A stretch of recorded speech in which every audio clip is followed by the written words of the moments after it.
Chapitre 11. La Transcontinental Railway Corporation ne vous remerciera jamais assez, inquisitrice Myrdan. L'aiguilleur, pour la 100e fois, se répandait en congratulations. C'en était presque gênant.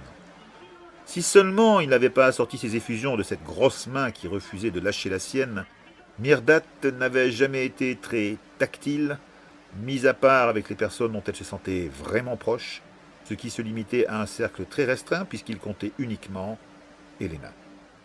Elle fuyait autrement les contacts physiques qui la mettaient mal à l'aise, voire, comme à cet instant, la répugnaient. Les gros doigts moites et boudinés de l'aiguilleur, serrés autour des siens, lui étaient une véritable épreuve. Elle poussa un soupir de soulagement quand enfin il la lâcha pour venir saisir la main de Marius et le féliciter à son tour. Quant à vous, commissaire, bravo pour votre efficacité et pour nous avoir débarrassés de cette vermine terroriste. C'était une jeune femme, c'est bon de préciser Marius sur un ton qui surprit une fois encore Myrdat. Elle se tourna pour le fixer. L'expression de son visage était sombre. La fin de sa suspecte l'avait plus affecté qu'il ne voulait le laisser voir. C'était une terroriste, une antipolitaine. Assena l'imposant aiguilleur du haut de son trône aux pattes mécaniques, qui lui conférait des allures d'araignée de métal, comme si cela réglait la question. Bien sûr, approuva le commissaire d'une voix blanche, mais Myrdat devinait les efforts qu'il faisait pour garder son calme. Et ceci sans blesser un de nos chers et précieux passagers, Jubila l'aiguilleur.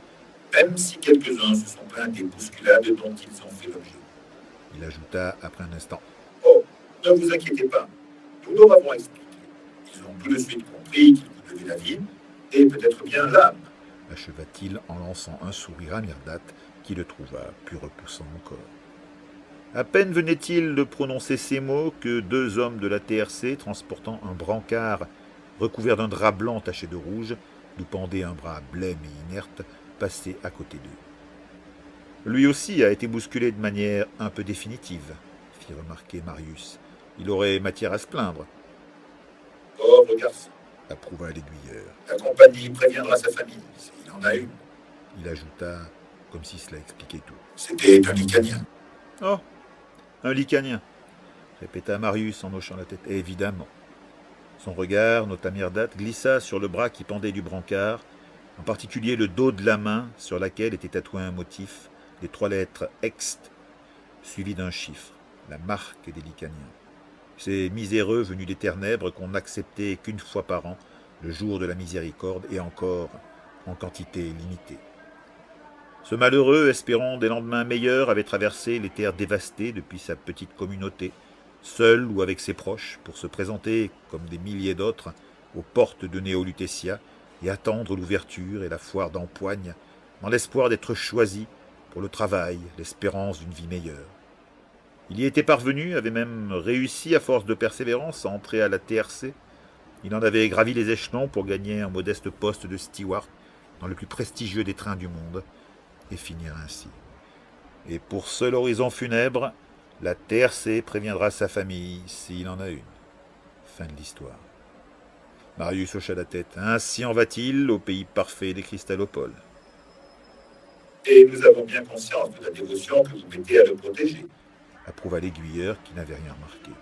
Vous n'avez pas idée, approuva Marius avec un grand sourire en secouant vigoureusement la main de l'homme araignée. Il se trouvait à cet instant dans le couloir menant à une des entrées principales de l'Orient Express. Après en avoir fini avec les démons, ils avaient tous deux regagné les wagons de passagers. Myrdat avait exigé que Marius la lâche avant d'y parvenir. Elle avait sa fierté.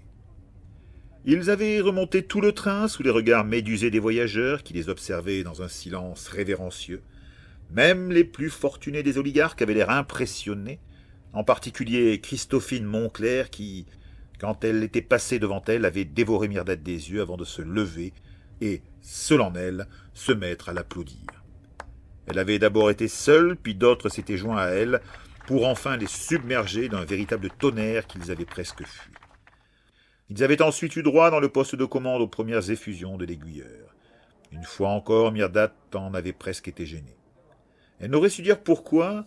Elle acceptait d'habitude la reconnaissance, les marques de respect, de révérence avec une certaine appétence, surtout quand elle se trouvait avec Helena, à laquelle l'opposait une compétition amicale qu'elle avait jusqu'à présent toujours remporté, malgré tous les efforts de sa sœur de chapitre pour la surpasser.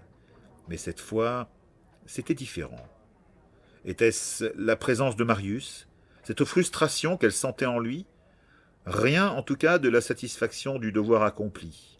Il n'était que contrariété et colère refoulée. Le seul moment vraiment agréable de cette interminable fin de voyage avait été leur arrivée à Néo-Lutetia.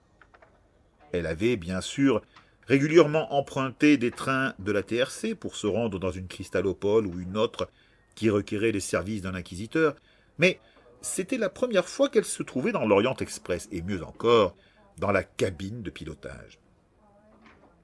Une verrière blindée, pour l'instant occultée, occupait l'avant du compartiment de commande, ainsi qu'un poste d'observation auquel on accédait par une volée de marche. Profitant de son état de grâce auprès de l'aiguilleur, elle avait demandé « Pouvez-vous ouvrir la passerelle pour moi ?» L'aiguilleur, coupé en pleine diatribe, s'était tourné vers elle.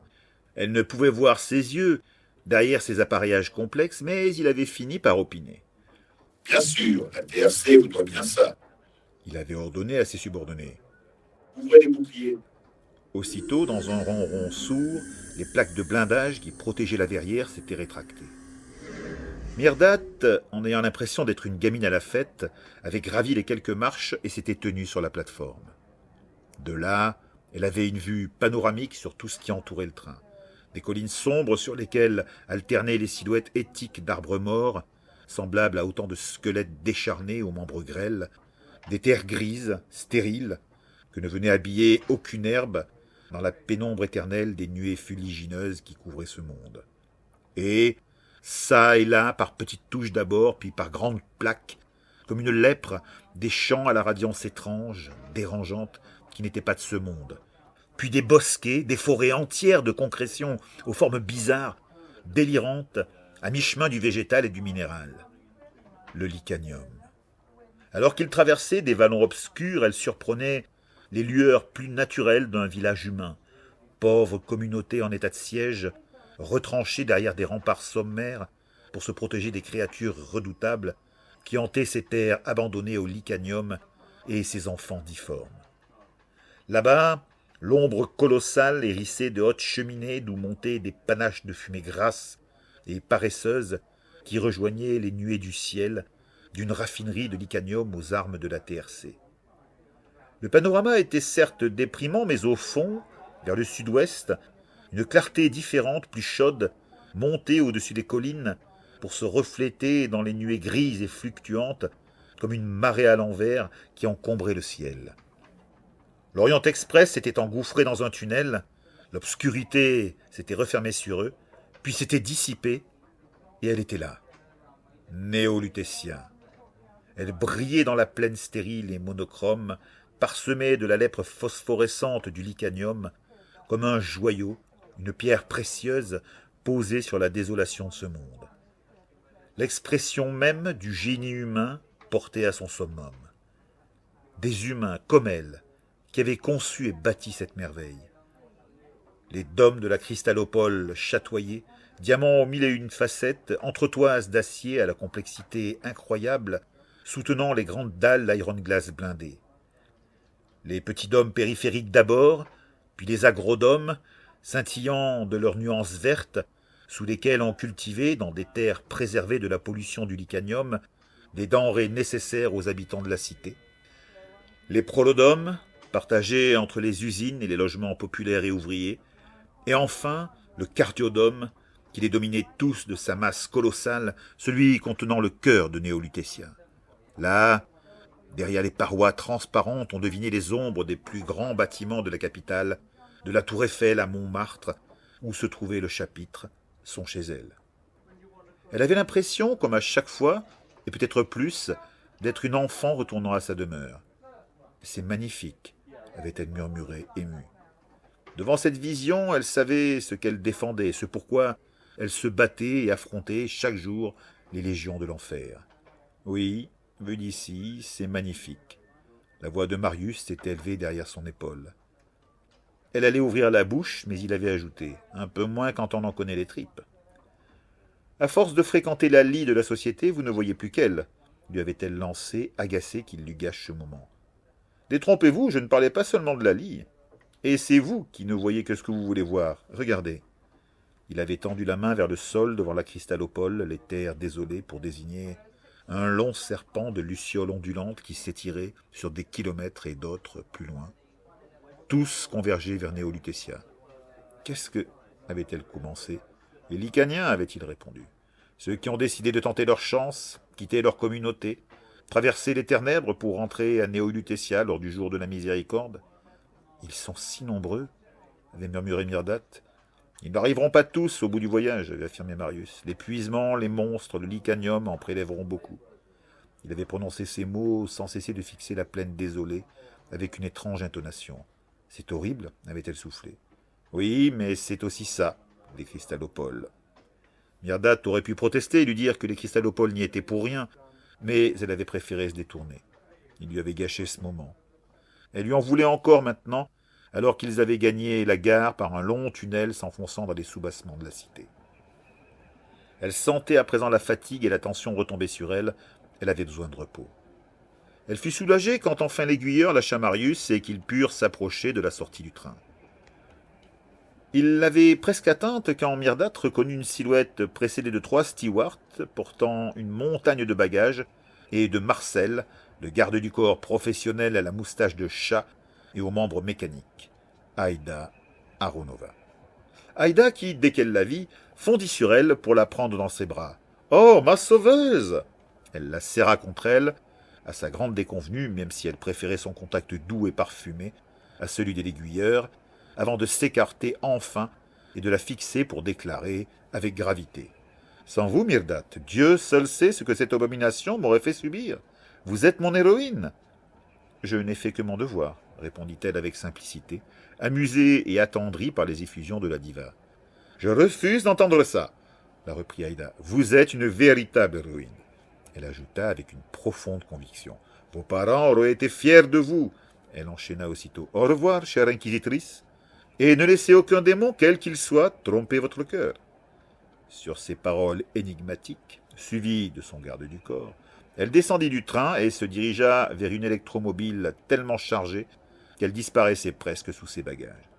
Myrdate se retrouva seule en haut des marches avec Marius. Pourquoi avait-elle évoqué ses parents? Les connaissait-elle? Les gens étaient bizarres. Et en parlant de bizarre, elle se tourna vers le commissaire qui arborait toujours sa mine renfrognée. « Vous n'allez pas vous dérider un peu ?» lui demanda-t-elle. « Après tout, nous avons réussi nos missions respectives. Cette collaboration s'est plutôt bien passée, non ?»« Vous, peut-être, » lui répondit-il sombre. « Moi, non. J'avais ordre d'arrêter un terroriste, pas de le tuer. »« Vous ne pouviez rien faire, affirma-t-elle, en posant une main sur son bras. Elle a choisi son destin. »« Choisi son destin, » répéta-t-il d'un air songeur. « Dans quelle mesure? Est-ce qu'on choisit jamais vraiment ?» Il secoua la tête. « Oh, et puis je ne sais pas, c'est trop facile. Il y a quelque chose de... » Elle était bien près de lui répondre qu'il se trompait, mais ses paroles faisaient étrangement écho à ce qu'elle ressentait elle aussi.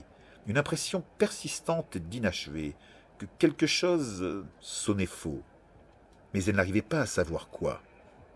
Elle en était là de ses réflexions quand une voix, montant du quai où se pressait une foule chamarrée et élégante, parvint jusqu'à elle. « Myrdate, qu'est-ce que tu fais? Je t'attends depuis 1 heure. » Elle se tourna, chercha et ne mit pas longtemps à découvrir la silhouette reconnaissable entre toutes d'Héléna, si semblable à la sienne, si ce n'était pour le visage et la couleur des cheveux. Sa sœur de chapitre l'attendait et, comme toujours, s'impatientait. Elle lui fit un signe et pivota vers Marius. « Bien, au revoir, commissaire. Ce fut un réel plaisir de travailler avec vous. » Il haussa un sourcil. « Ah, vraiment? Voilà qui illumine ma journée, votre sainteté. » Moi qui finissais presque par vous trouver fréquentable. Elle secoua la tête. « Je vais m'en aller avant de vous gifler. Ce serait dommage de se séparer là-dessus, je suis bien d'accord. » Il ajouta après un instant. « Un petit baiser d'adieu, peut-être ?» Elle secoua la tête, mais sans cesser de sourire. « Vous êtes incorrigible. Adieu, commissaire. » Elle lui tendit la main qu'il serra dans la sienne d'une poigne ferme, ni insistante, ni intrusive, juste rassurante. « Pas adieu, inquisitrice Myrdate. Au revoir. » Le regard qu'il posa sur elle, intense, fauve à nouveau, la hantait encore quand elle quitta le train pour rejoindre Héléna.